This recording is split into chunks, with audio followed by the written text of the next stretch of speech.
Hi welcome back to our channel. ఈరోజు మనం వీడియోలో పూర్ణం బూరెలు అంటే మా ఆంధ్ర సైడు పప్పు సుకీలు అని కూడా అంటారు, అలాగే పులిహోర ఎలా తయారు చేసుకోవాలో చూద్దాం.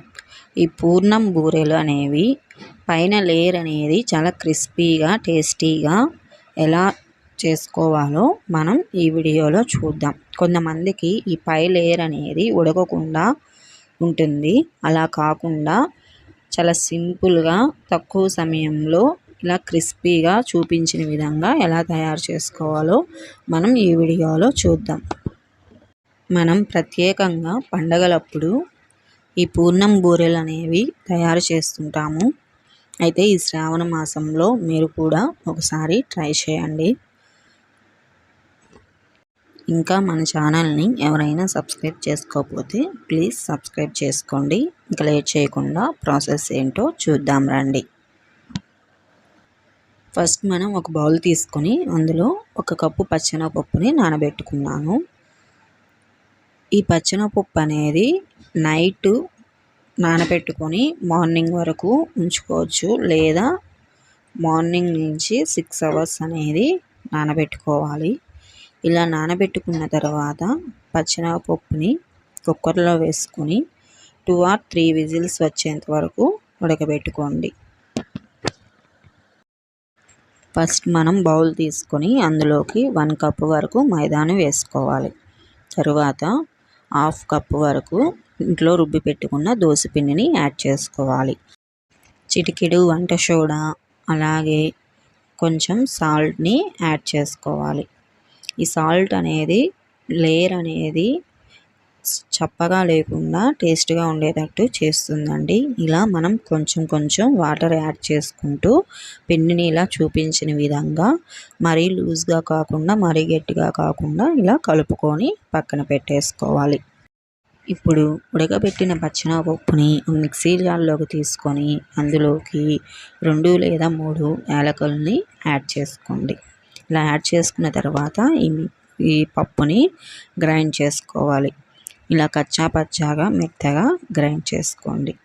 ఇప్పుడు దీన్ని పక్కన పెట్టేసుకొని పొయ్యి మీద చిన్న ప్యాన్ పెట్టుకొని అందులోకి 1/2 గ్లాస్ వరకు వాటర్ పోసుకొని 1 కప్పు పచ్చెనగపప్పుకి 1 కప్పు వరకు బెల్లం తురుముని వేసుకొని బాగా కలుపుకోవాలి. ఇలా బెల్లం అనేది బాగా కరిగిన తర్వాత ఇప్పుడు మనం మిక్సీలో వేసుకున్న ఈ పప్పు అనేది కలుపుకొని ఉండలు లేకుండా బాగా కలుపుకోవాలి. ఇలా బాగా కలుపుకున్న తర్వాత ఇప్పుడు ఇందులోకి 1 టీ స్పూన్ వరకు నెయ్యిని వేసుకొని పక్కన పెట్టేసుకోండి. ఇప్పుడు కొంచెం చల్లారిన తర్వాత మనం చేతికి నెయ్యిని రుద్దుకొని ఇలా చూపించిన విధంగా ఉండలని చేసుకోవాలి. ఇలా పిండిని మొత్తం ముద్దలుగా చేసుకొని పక్కన పెట్టేసుకోండి. ఇప్పుడు మనం కలుపుకున్న పిండిని తీసుకొని మళ్ళీ ఒకసారి బాగా కలుపుకొని ఇప్పుడు మనం చేసుకున్న ఈ ముద్దలని ఇందులో వేసుకొని ఒక్కొక్కడిగా వేసుకోవాలి. ఇప్పుడు ఆయిల్ని హీట్ చేసుకొని అందులోకి ఇలా స్పూన్తో ఒక్కొక్కటిగా స్లోగా వేసుకోవచ్చు, అలాగే చేత్తో కూడా వేసుకోవచ్చు. అది కూడా చూపిస్తున్నాను చూడండి. ఇలా చేత్తో కూడా వేసుకోవచ్చు. ఇలా ఒక్కొక్కటి స్లోగా వేసుకోవాలి. ఇవి వేసుకునేటప్పుడు మంటను అనేది మనం లో ఫ్లేమ్లో పెట్టుకొని వేసుకోవాలి. తరువాత అన్నీ వేసుకున్న తర్వాత మంటను అనేది మనం హై చేసుకొని వీటిని బాగా కాల్చుకోవాలి. ఇలా ఫ్రై చేసుకున్న తర్వాత చూడండి, ఇవి కలర్ అనేది ఇలా చేంజ్ అవుతుంది. మంచిగా రెడ్డిష్ కలర్ వచ్చేంత వరకు ఎర్రగా కాల్చుకొని తీసుకొని పక్కన పెట్టేసుకోవడం. అంతే అండి, చాలా సింపుల్గా టేస్టీగా చాలా క్రిస్పీగా మనం పండుగలకు కానీ అలాగే తినాలనిపించినప్పుడు ఏదైనా స్వీట్ తక్కువ సమయంలో చేసుకోవాలనిపిస్తే ఇలా ఈ పూర్ణం బూరెలు అదే అండి పప్పు సుకీలు చేసుకొని మనం నైవేద్యంగా అమ్మవారికి పెట్టవచ్చు. అంతే అండి, చాలా సింపుల్గా టేస్టీగా క్రిస్పీగా పూర్ణం బూరెలు అనేవి రెడీ అయిపోయినట్లే. ఈ ఫెస్టివల్కి మీరు కూడా ఒకసారి ట్రై చేయండి. మీకు ఎలా వచ్చిందో నా కామెంట్ బాక్స్లో షేర్ చేయండి. ఇప్పుడు రెండో ఐటెం పులిహోర. ఇది ఆంధ్ర స్టైల్ చింతపండు పులిహోర ఎలా తయారు చేసుకోవాలో చూద్దాం. ఒక గ్లాస్ వరకు బియ్యం తీసుకొని బాగా కడిగి ఒక 1/2 అవర్ వరకు నానబెట్టుకోవాలి. ఇలా నానబెట్టుకున్న బియ్యాన్ని కుక్కర్లో వేసుకొని ఒక గ్లాస్ బియ్యానికి 2 గ్లాసుల వరకు వాటర్ని యాడ్ చేసుకోండి. ఇందులోనే 1/2 టీ స్పూన్ వరకు సాల్ట్ని అలాగే కొంచెం నూనెని యాడ్ చేసుకోండి.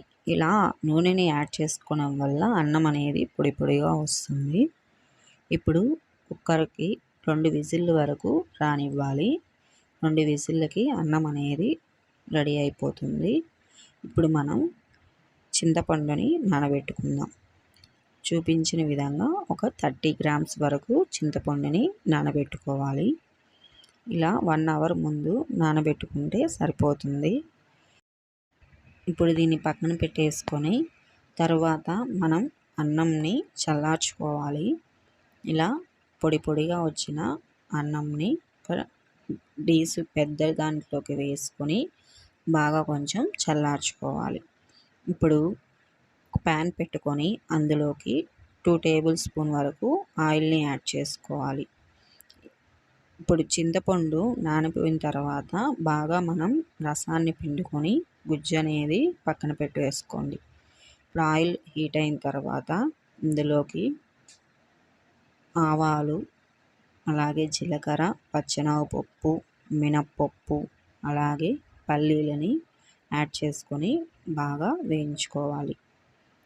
ఇవి బాగా వేగిన తర్వాత ఇప్పుడు ఇందులోకి 1/2 టీ స్పూన్ వరకు పసుపుని యాడ్ చేసుకోండి.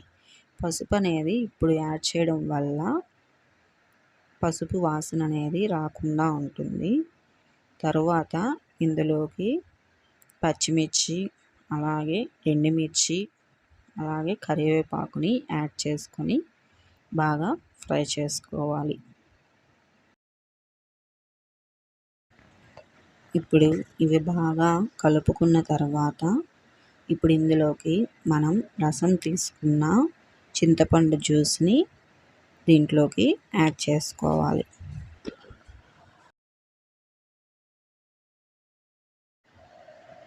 ఇలా వాటర్ అనేది లేకుండా బాగా చిక్కబడిన తర్వాత తీసి పక్కన పెట్టేసుకోండి.